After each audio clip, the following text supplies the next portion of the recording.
किया है, कल्याणकारी सरकार ने प्रण किया है, शायद मेरी ही तरह हर जनपद में एक विश्वविद्यालय खोल करके ही मानेगी। मैंने अपनी एक छात्रा से प्रश्न किया, जुलाई प्रारंभ हो चुकी है, विश्वविद्यालय में आ गई हो, अच्छा लग रहा है, बहुत प्रसन्नता हुई है, क्या कर रही हो? अब सुनिएगा ध्यान से, विश्वविद्यालय और भी खोले जाएंगे। हवाई जहाज पर बैठे हुए लोगों को जमीन की हकीकत बता रहा हूं। मेरी छात्रा ने कहा, मुझे मेरे महाविद्यालय से आदेश हुआ है कि गांव-गांव में जाओ, छात्राओं को कहो इतना पैसा यूनिवर्सिटी में देना है, प्रवेश लो, प्रवेश पात्र उनका भरवाओ और उन्हें आश्वस्त कर दो विद्यालय में आने की आवश्यकता नहीं है, पास कराने की जिम्मेदारी हमारी है। ऐसे आप हिंदी का कल्याण करेंगे? पहला प्रश्न। दूसरा प्रश्न,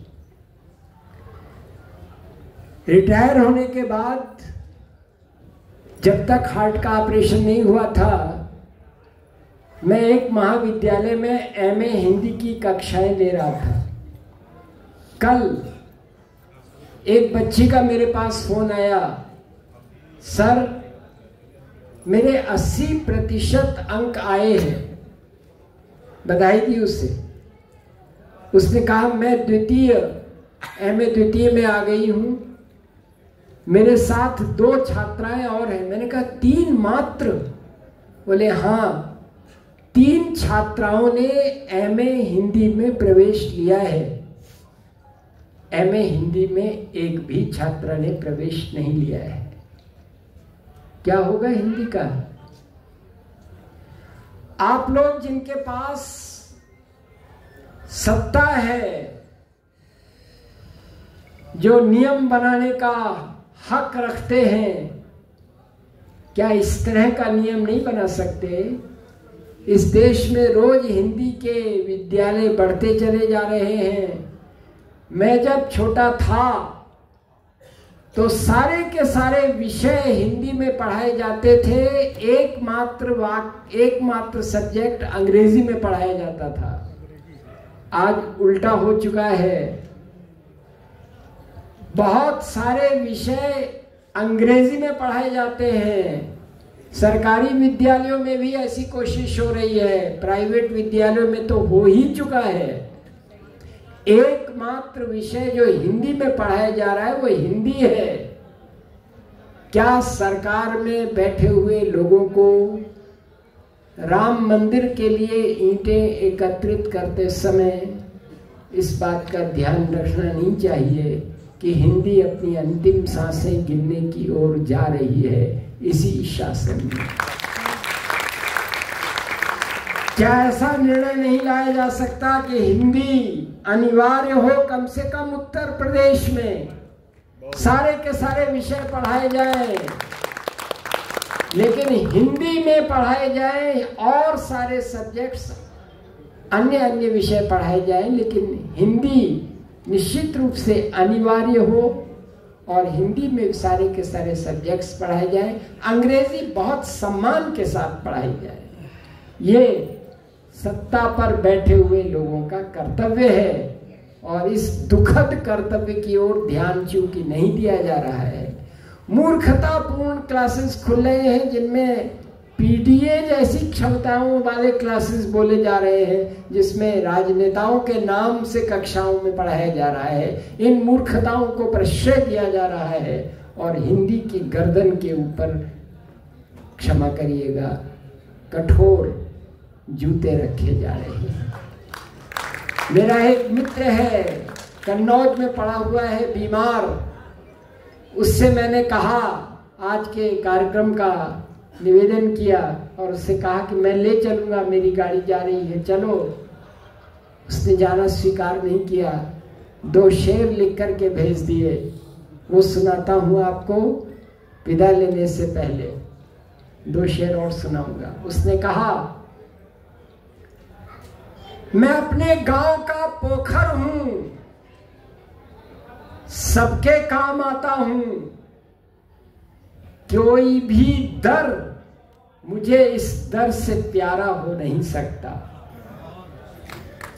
उत्तर प्रदेश हिंदी साहित्य समिति का अधिवेशन महानगरों के अलावा विदेशों में भी हो, यह अच्छा है, लेकिन उत्तर प्रदेश हिंदी साहित्य सभा से जुड़ा हुआ व्यक्ति हिंदी अपने घर में बोलने वाले हिंदी के बच्चे और बच्ची की चिंता करे, ये बहुत जरूरी है।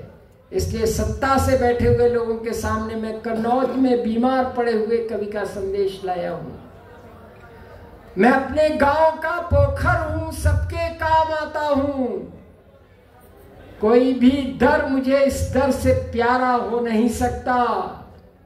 समंदर से गले मिलने की ख्वाहिश ही नहीं मुझको, वो मीठा हो नहीं सकता, मैं खारा हो नहीं, वो मीठा हो नहीं सकता, मैं खारा हो नहीं सकता। तो जरा सच्चाइयां कबूल कीजिए। और अंत में जाते जाते पिछले दिनों जो 2 शेर मैंने लिखे थे, उन्हीं की पीड़ा को बयान करते हुए अपना स्थान ले रहा हूं। ये ध्यान रखिएगा, ये तो आपके हाथ में है, ऐसा तो आप कर ही सकते हैं। अभी अभी मैं आकाशवाणी से रिकॉर्डिंग करा करके आ रहा हूं।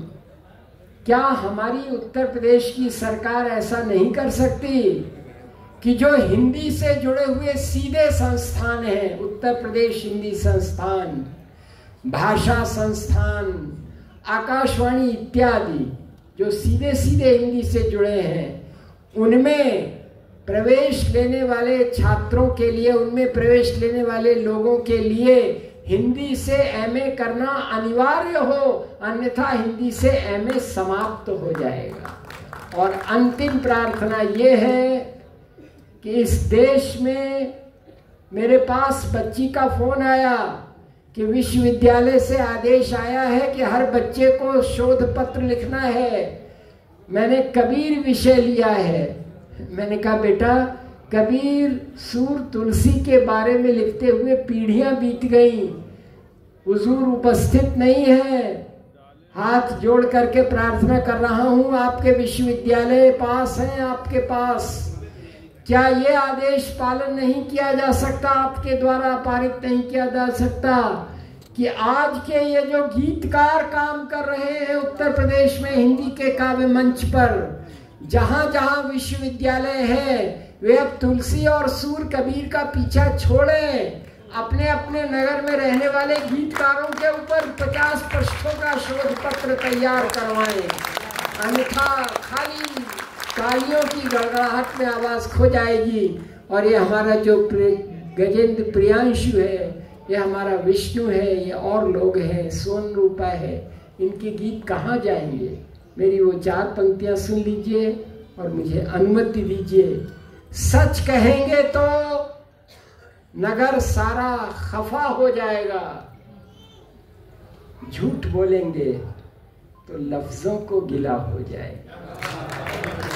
सच कहेंगे तो नगर सारा खफा हो जाएगा, झूठ बोलेंगे तो लफ्जों को गिला हो जाएगा, और तू किसी भूखे से अपनी रोटियों को बांट ले। सर्वेश में इस प्रकार की क्षमताओं को मैंने देखा है, पीड़ाओं को भी सहते हुए जो कुछ है इसके पास, उसे अब लुटा लेने का, देने का मन बना रहा है। तो झूठ बोलेंगे नगर सारा खफा हो जाए, सत्य बोलेंगे नगर सारा खफा हो जाएगा, झूठ बोलेंगे तो लफ्जों को गिला हो जाएगा। तू किसी झूठे से, तू किसी भूखे से अपनी रोटियों को बांट ले, बंदगी हो जाएगी, सजदा अदा। बहुत अच्छी बात।